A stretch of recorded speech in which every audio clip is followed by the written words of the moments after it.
बिस्मिल्लाहिर्रहमानिर्रहीम। अस्सलाम वालेकुम नाज़रीन, मैं हमेशा जब पुलिस की बात करता हूँ तो मैं पंजाब पुलिस का ज़्यादा जिक्र करता हूँ। तो शायद क्योंकि मेरा ताल्लुक़ पंजाब से और यहाँ की ख़बरें मेरे तक पहुँचती हैं, तो उस पे मैं हमेशा विलाग कर देता हूँ, जिसमें पुलिस मुलाज़मीन के मसाइल हैं, जिसमें पुलिस मुलाज़मीन की तरफ से की जानी ज़्यादतियाँ हैं, ये सारी मैं डिस्कस करता हूँ। लेकिन आज मैं जो डिस्कस कर रहा हूँ जनाब, वो बलूचिस्तान से हमारे कुछ पुलिस मुलाज़मीन हैं जिनको तकलीफ़ हुई और उन्होंने मुझसे मदद तलब की। और ये हैं जी सैयद तारिक शाह, हेड कांस्टेबल हैं। और नाज़रीन, ये मैं आपको पूरी स्टोरी सुना देता हूँ कि किस तरह दो जब बैल लड़ते हैं, दो बैलों की लड़ाई में जो नीचे घास फूस होता है या छोटे छोटे जो बेचारे पौधे होते हैं, वो किस तरह कुचले जाते हैं। नाज़रीन, 2021-22 की बात है। इससे पहले जितने भी पंजाब बलूचिस्तान पुलिस में लोग छोटी छोटी बातों पे डिसमिस हुए, बर्खास्त हुए मुलाजमत से, और उनकी तादाद कोई 1000 या 1000 से ज़्यादा थी। ये उन दिनों की बात है कि अब्दुल खालिक शेख जो हैं वहाँ इंस्पेक्टर जनरल ऑफ पुलिस थे जी, और जवाद डोगर साहब जो हैं ये वहाँ एडिशनल आईजी थे। अब क्योंकि नफरी बलूचिस्तान में पहले कम है, स्किल्ड लोग नहीं हैं, तो इन्होंने ये किया, इन्होंने कहा जी कुछ ऐसा कर लेते हैं। कमेटी इन्होंने बना दी आईजी साहब ने, अब्दुल खालिक शेख साहब ने। और उसके बाद उस कमेटी के ज़िम्मे ये लगाया कि आप उन तमाम लोगों को बुला लें जो 1000 या 1500 या 2000 हैं जिन्हें डिसमिस किया गया। वो बैठ के उनसे उनको आप स्क्रूटनी करें, उनमें से जिनकी छोटी छोटी गलतियाँ हैं, करप्शन की गलती नहीं है, छोटी सी गैर हाजिरी है या कुछ ऐसा है, आप उनको बहाल कर दें जी। जवाद जोगर साहब ने जी वो कमेटी जो थी, तीन, एक जो उसमें डीएजी थे, एक और साहब थे, और उसमें जवाद डोगर साहब उसको हेड कर रहे थे। इन्होंने जनाब उनके इंटरव्यूज़ किए, और ये तमाम लोगों में से कोई 538, जिसमें कांस्टेबल भी थे, हेड कांस्टेबल भी थे, एएसआई भी थे, ये मुलाजमीन उन्होंने बहाल कर दिए। अब नाज़रीन, हुआ कुछ यूँ कि अब्दुल खालिक शेख साहब और जवाद डोगर साहब की टसल शुरू होती है जी। टसल कुछ ये थी कि जी अब्दुल खालिक शेख साहब को कुछ शवा हुआ, शक हुआ कि जवाद डोगर साहब कोशिश कर रहे हैं कि उनकी जगह आईजी लग जाए। अब इस टसल में जो मुलाजमीन बहाल हुए थे वो ज़ेर ताबू आ गए। इसी कशमकश में जवाद डोगर साहब का तबादला हो गया जी, और वो इस्लामाबाद चले गए। लेकिन अब्दुल खालिक शेख साहब जो वहाँ के आईजी थे, उन्होंने ये किया कि एक इंक्वायरी शुरू करा दी कि जी जवाद डोगर साहब ने ये जो मुलाजमीन हैं वो गलत बहाल किए, और उसमें बहुत सी बदउनवानियाँ की गई हैं। नाज़रीन, 2022 के बाद को 338 मुलाजमीन जो बहाल हुए थे उनको तनख्वाहें मिलती रहीं, लेकिन 200 या 211 मुलाजमीन ऐसे थे जिनको तनख्वाहें नहीं मिली, स्टिल तनख्वाहें नहीं मिली। यानी 18 माह उनसे काम कराया गया, उनसे ड्यूटियां कराई गई, उनको सब कुछ किया गया, लेकिन उनको तनख्वाह नहीं मिली। उन्होंने अप्रोच की, और मुबैना तौर पर मुझे जो तारिक शाह ने बताया कि जी वहाँ के अली इमरान हैं अकाउंटेंट जनरल, उन्होंने कहा जी कि मुझे 40,000 रुपये फ़ी मुलाजिम के तहत दे तो मैं आपकी तनख्वाह करा दूंगा, वरना यह तनख्वाह आपको नहीं मिलेगी। तो क्योंकि इनके पास पैसे नहीं थे, इन्होंने 40,000 फ़ी बंदा नहीं दिया, तो अकाउंटेंट जनरल जो हैं उन्होंने भी इतराज़ लगा कि ये फ़ाइल वापस भेजी, और बहाना मिल गया पुलिस को। अब मुसीबत ये है नाज़रीन के जितने भी ये मुलाजमीन हैं और उनके वो आर्डर्स इन्होंने विदड्रॉ करने शुरू कर दिए, जो पहले आर्डर्स थे, यानी डिसमिसल जो पुरानी थी उनके, वो आर्डर्स विदड्रॉ कर दिए अपने किए हुए जवाद डोगर साहब के। ये मुलाजमीन इसको लेके चले जाते हैं जी सर्विस ट्रिब्यूनल में। सर्विस ट्रिब्यूनल जो है इस पे फैसला करती है कि जी ये जो बहाल हुए हैं मुलाजिम, क्योंकि ये बहाल कर दिए गए और उसके बाद 2-2 साल 18-18 माह तकरीबन इन्होंने मुलाजमत की, इनकी प्रमोशंस हो गई, इन्होंने कोर्सेज किए, यानी जो एएसआई थे वो सब इंस्पेक्टर हो गए,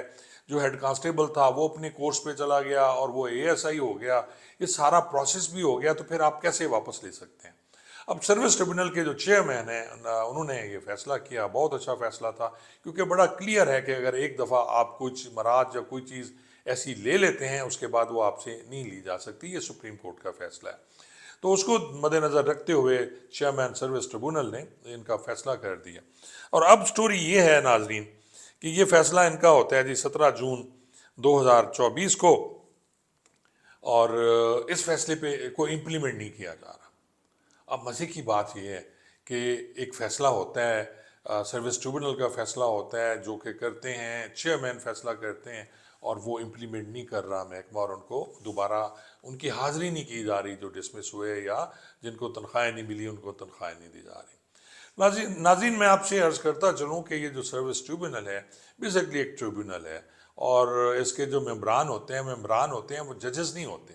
حالانکہ سروس ٹریبونل کے جو چیئرمین ہوتے ہیں وہ ایک ریٹائرڈ جسٹس ہوتے ہیں، اور اس کے جو ممبرز ہوتے ہیں اس میں کچھ سیشن ججز ہوتے ہیں اور کچھ جو انتظامیہ سے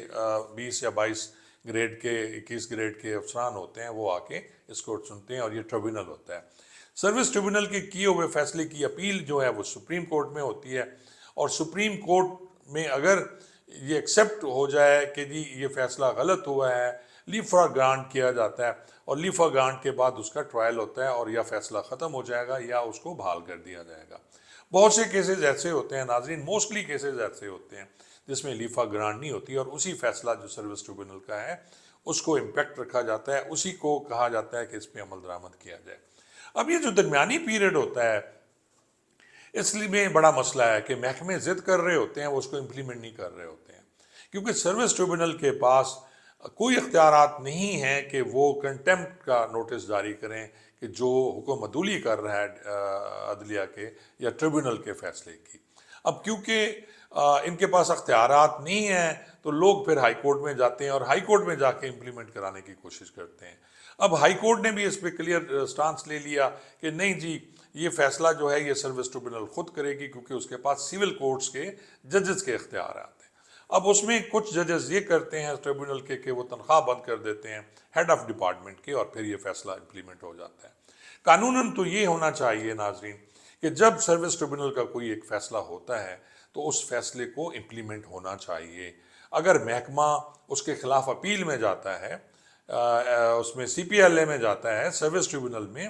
تو جب اس کا ڈیسیژن ہوگا پھر محکمہ اس کو ختم کر دے، لیکن اس فیصلے کو روک کے یہ کہہ دینا کہ کیونکہ ہم نے سپریم کورٹ میں اپیل کی ہوئی ہے ہم اس کو امپلیمنٹ نہیں کر سکتے، یہ بالکل غلط ہے، قانوناً بھی غلط ہے۔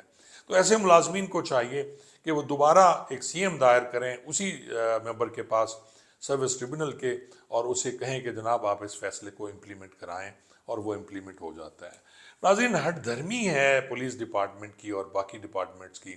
باقی ڈپارٹمنٹ اتنی ضد نہیں کرتے، لیکن ہمارا جو محکمہ ہے پولیس کا اور اس کے افسران، کیونکہ وہ خود نعوذ باللہ خود کو خدا سمجھتے ہیں، وہ نوری مخلوق ہیں، اور وہ سمجھتے ہیں کہ ہمارا مواخذہ کوئی نہیں کر سکتا، ہمیں کوئی کچھ نہیں کر سکتا، تو اس لیے وہ اپنی ہٹ درمی اور ضد میں ایسے فیصلے کرتے ہیں۔ جیسا کہ میں پہلے عرض کر چکا ہوں کہ دو بیلوں کی لڑائی، دو سانڈوں کی لڑائی میں یہ بیچارے جو مظلوم پولیس والے ہیں جو 538 ملازمین ہیں یہ پس رہے ہیں، اور ان کے چھوٹے چھوٹے بچے ہیں، غربت کی انتہا ہے، اسی تنخواہ پہ ان کا گزارا تھا۔ آپ دیکھیں کہ جیسا کہ وہ بتا رہے ہیں مجھے وہ جو طارق شاہ ہیں کہ سر دیکھیں کہ یہ اب جو ہیں وہ اکاؤنٹنٹ جنرل وہ پیسے مانگ رہا ہے، کلرک پیسے مانگتے ہیں، ہم کہاں سے کریں، کہاں سے دیں؟ تو میری پھر ریکویسٹ ہوگی چیف منسٹر آف بلوچستان سے کہ اس معاملے کو دیکھیں اور ان آرڈرز کو امپلیمنٹ کرائیں۔ موجودہ آئی جی صاحب جو بھی ہیں، میں ان کا نام نہیں جانتا، ان سے بھی میں ریکویسٹ کروں گا کہ یہ آپ کے بچے ہیں، یہ ملازمین آپ کے بچے ہیں، آپ اس فیصلے پہ عمل درآمد کرائیں۔ یہ آپ کے سروس ٹریبونل کا فیصلہ ہے، امپلیمنٹ ہونا چاہیے۔ اگر آپ سی پی ایل اے میں جانا چاہتے ہیں تو آپ جائیں، اس کے بعد جو بھی وہاں سے فیصلہ ہوگا آپ اس پہ عمل درآمد کر لیجئے گا، لیکن ابھی ان کو بحال ہونا چاہیے۔ بہت بہت شکریہ۔